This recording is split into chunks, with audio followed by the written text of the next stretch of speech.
And even क्या though हो MIT गया. is not really Ivy League, if you think about it, it's almost like a new-ish university. Yeah, it's something totally different. Hmm. So, but I mean, you may by chance, as a false positive, also land up in Harvard. But Hmm. MIT में false positive का होना बड़ा मुश्किल है.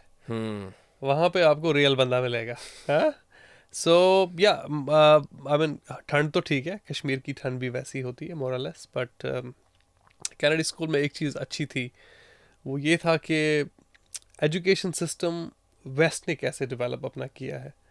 I think some good insights I got from one of the most important things I think which I learned from there was हमारा जो economics का जो professor था, he was from Chile. Hmm. And you know, he used to come, he was a very celebrated kind of an economist. तो वो सुबह जब class में आते थे, Hmm. तो he used to come in his slippers